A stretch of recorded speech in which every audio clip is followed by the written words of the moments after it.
TikTok, subscribe, share, like nu goda galatoma. Haala Jawaar Mohaammed ilaalchisee oduu amma nu dhaqqabe qabna. Mootummaan Abiy Ahmed qeerroo nurraa dhaabdu malee yaalii yookiin doktariin siif hin eeyyamamu jechuun Jawaar Mohaammed gaafachuu maddeen ibsan. Jawaar Mohaammed gama isaatiin asittiin du'ee argama malee qeerroodhaan mormii kee dhaabii hin jedhu jechuun dide. Jawaar Mohaammed itti dabaluudhaanii wabiin kiyya abukaatoon kiyya uummata kiyya jechuudhaan gaafii dhiyaateef dideera. Jawaar Mohaammed doorsisa mootummaa didee gootummaadhaan du'uuf of qopheessee jedhu keessa beektonni. Kun osoo kanaan jiru yeroo ammaa kana haalli fayyaa Jawaar Mohaammed haala hamaa fi sodaachisaa keessatti akka argamu maddeen kun dabalanii ibsaniiru. Amma ammaatti qoricha hin arganne qoricha akka hin argannes dhorkameeti jira jedhan. Jawaar Mohaammed nyaanni inni nyaatee ol deebi'aa hin sifaaf kanaaf hedduu dhukkubsateera jedhan. Jawaar Mohaammed dooktarii dhuunfatiin yaalamuu gaafatus mootummaan diduunsaa ni yaadatama. Mootummaan sobaan yakkaa osoo jiruu otoo yakkanarra tuulaa jiru wal'aansa mootummaan qopheessee hin amanuu dooktarii dhuunfaa koo malee jedhe Jawaar Mohaammed. Jawaar Mohaammed kana dura fuulli isaa dhiita'uu nyaanni inni nyaatee akka ol deebi'u ka'uuf taa'uu dadhabuusaa gabaasuun keenyas ni yaadatama. Haala kana keessattuu haala fayyaa Jawaar Mohaammed wal qabatee ilaalchisee yeroo ammaa kana Dr. Ibrahim Elemoo Ammee na wajjiniin jiru. Dr. Fayyuma. Ashama yoyya harka foon. Dr. Kameera irraa xinnoo achinu siqiti akkuma amma dhageenye yookiin akkuma moduurraa dhaga'ame haalli fayyaa Jawaar Mohaammed hedduu sodaachisaa fi haala amma hamaa keessa akka jirudha. Kan nyaatee ol deebi'a nyaata hin danda'u ammumti nyaatee ol deebi'a kanaafi lammata immoo inni isaas dhiitee kan jedhudha. Fuulli isaa kana duras dhiiteera kan jedhudha. Dhaabbachuu taa'uu hin danda'u kan jedhus kana dura nu ga'eera. Keessattuu yeroo ammaa kanatti kan inni nyaatee sifaa'uu dhiisuuf yookiin ol deebi'uun yeroo darbee shaayidhallee dhuga malee haalli inni keessa jiru sodaachisaadha kan jedhudha. Mee akka ogeessa fayyaa tokkootti haala kana akkamitti ilaalta? Egaa hedduu galatoomaa haalli obbo Jawaar keessa jiru kan baay'ee nama yaaddessu. Guyyaa lamaan dura haala inni keessa jiru keessattuyyuu qaamni isaa hedduu dadhabee jira. Akkasumas fuula harka qaamni isaa hedduu dhiita'ee jira waan jedhutti jira. Ammaan kan ammoo akka dhagaa jirrutti Isaa nyaati inni nyaatu kun fedhii nyaata hin qabu. Inni nyaatullee sifaa'uuf hin jiru waan jedhutu jira. Waan amma kaaftu keessa shaayii dhuguu danda'a. Waan amma kaasuu fedhu maali? Akka amma odeessi achi dhufutti Dooktar nyaata miti shaayiidhaa dhuguu dadhabeedha. Kun egaa fayyina isaa irratti ammam hamaa akka ta'e mul'isa. Kana akka nu ibsitaniif. Wanti guddoon maali nama akkasii haala dhukkubsatee jiru tokko atattamaadhaan ogeessi fayyaa laaluu qaba. Laalamuu callaa otoo hin taane isan keessatti namni siyaasan hidhame ka akka Jawaar kun mootummaan karaa hedduu nama kan miidhuu danda'a. Waan inni nyaatu waan inni dhugu callaa otoo hin taane qilleensuma inni hafuudha hotonayyuu qilleensuma. Mootummaa Abiyyi kun mootummaa gartee yakka namarratti dalagamaa jiru kana dantaa hin qabne namni karaa bakka hundumatti akka baalaa ta'uu jirutti lubbuu Jawaar galaafatuudhaaf nyaata inni sooratu waan inni dhugu summi keessa naqu callaa miti. Qilleensuma inni fudhatu kanayyuu waan akka nervi gaazii waan mootummaa kana namni amane nyaata inni nyaatu faalama callaa jedhanii mallattoo amminni himataa jiru kana waan kanattu waan kana godhe jennee nu arma teennee tilmaamuu jiru yookaan nu rakkisullee ta'e wanti beekamu namni amma waan amma Jawaariin fi qaba jedhamu kana qaamii isa dadhabu nyaata sooratu dadhabu bishaanumayyuu shaayii dhugu dadhabuun kun namni kun naamusni iddoo kiyya saampiliin dhiigesaa ka fincaanii wanti hundumayyuu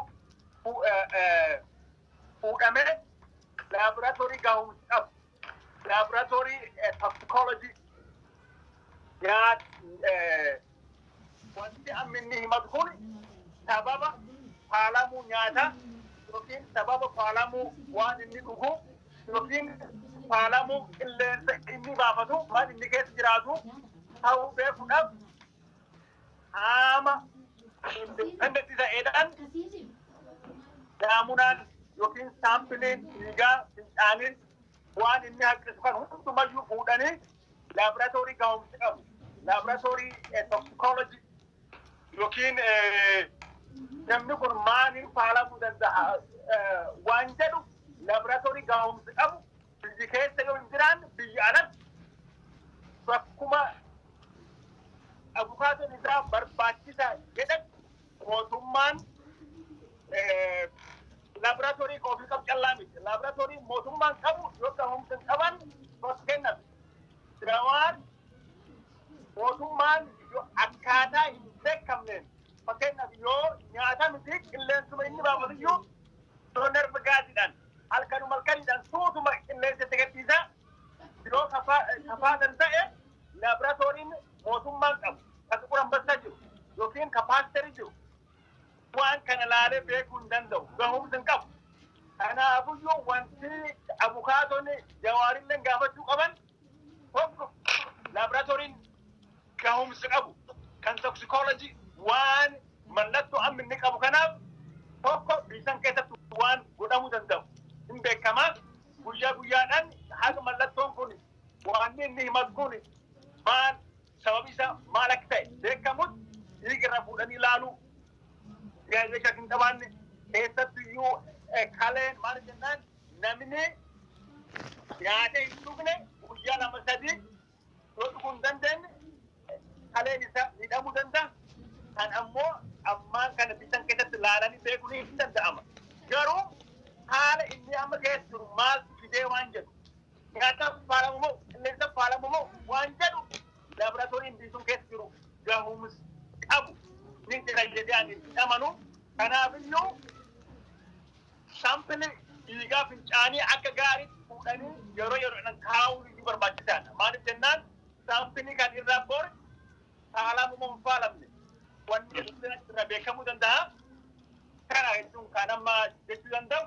Kanaaf doktora walaaba ta'ee ilaalamuu qaba. Laaboraatoorii gahumsi qabuun wanti ilaalamuu qabu hundumaa ilaalamuu qaba jedha. Doktor egaa yeroon jalqaba irratti dubbisetti shaayillee akka shaayii malee dhuguu hin dandeenyedha. Suni maddeen akka jedhanitti sirreeffamuutu irra jiraata. Waa shaayii dabalatee waa dhuguudha akka hin dandeenyedha. Walumaa galatti waa dhuguu hin danda'uudha.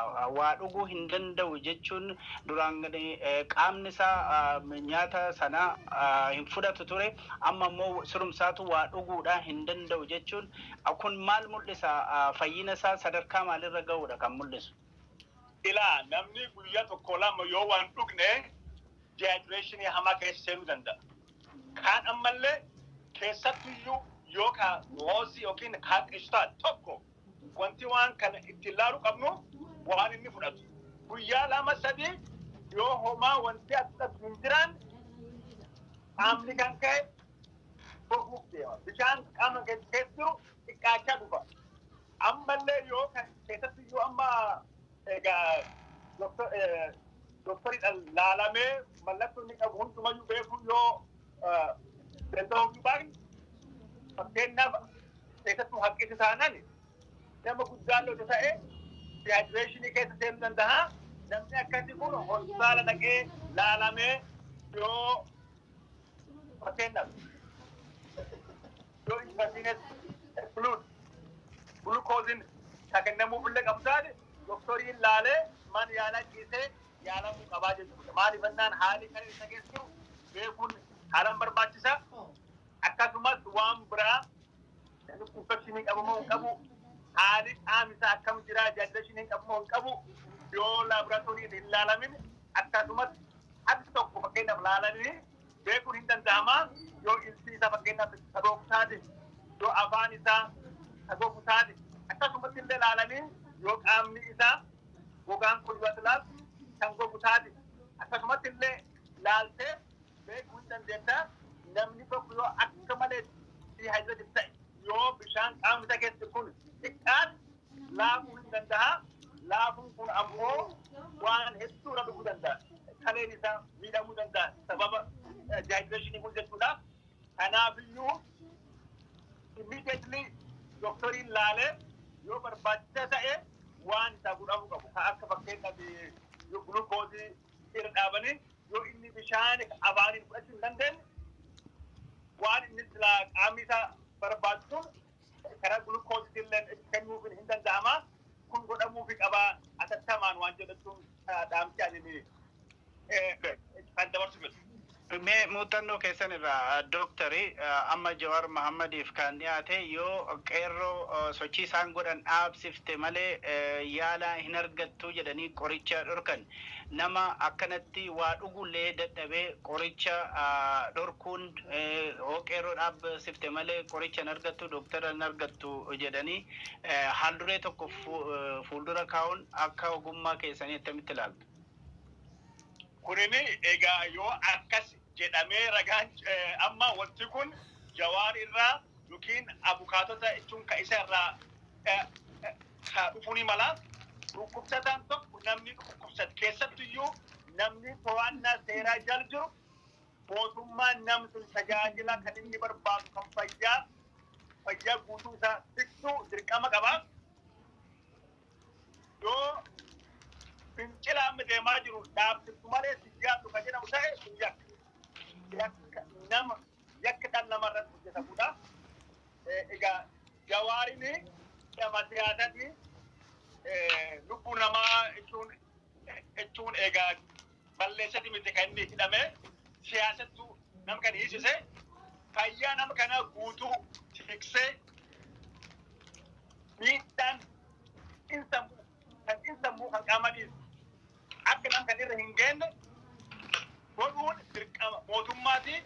Tajaajila fayyaa ammoo sabab kanaa yoo kan dhorkame ta'e kun ammoo yoo ogummaan laatu silaa akkuma seeratti namni kamiyyuu haala amma Jawaariin keessatti mootummaan naasuu qabaachuu qaba gartee siima jedhan namni tokko gaafa inni haala dhukkubsate doktorii maal yaalan laachisanii yoo inni tajaajila barbaachisu hospitaal keessatti laata yoo ta'e tajaajilamuu yoo qabaate tajaajila kun kennamuufi qabaa jedhee kan murteessu warri seeraa kan isa hidhee miti ogeessi fayyaati. Maaliif jennaan disishiniin yookiin murtiin namni kun yaalamuu qaba hospitaala seenee kan jedhu kan irra dhufu qabu ogeessi seerarraati. Kanaafiyyuu mootummaan dirqama inni qabu nama kan ogeessi seera jechuun fayyaa ilaalame tajaajilli barbaachisaan kan ogeessi fayyaa murteessu kennamuufi qabaadha. Kanaafiyyuu wanti dursa godhamuu qabu mirgi isaa doktorii ilaalamuu kabajamuufi qaba. Maal jennaan mootummaan haga kan hin ayyamne namni kun mootummaan hin dhibamne jechaa jira. Hin dhibamne yaa dhibame kan murteessu ogeessi fayyaati. Manni murtiilleen kan godhuu danda'u namni kun immediately man yaala deemee ogeessi fayyaatiin laalamuu qabaadha. Jawaar ammoo kan jedhu anin waan amantaa mootummaa irraa hin qabneef ogeessi fayyaa walaba ta'e kan isa ta'u ni mala walaba kan inni yoo danda'ame ogeessi fayyaa kan Jawaariin filate yoo ta'u baate irraa walab ta'e keessatti seenee laalamee qoratamee tajaajilli isaa barbaachisu kennamuufi qaba. Kanaafiyyuu murtiin kun murtii doktorii fi Jawaar gidduu jiru malee waan mootummaan murteessu mani murtiillee kan inni godhu danda'a. Namni kun atattamaan man yaalaa deemee doktorii ilaalamuu qabaa kan jedhu san murteessee akkasiidhaan dhiibbaa mootummaa irratti godhuu danda'a jechuudha. Gaariidha. Egaa akka kabajamtoota daawwattoota keenyatiif dhaggeeffattoota keenya haalli fayyaa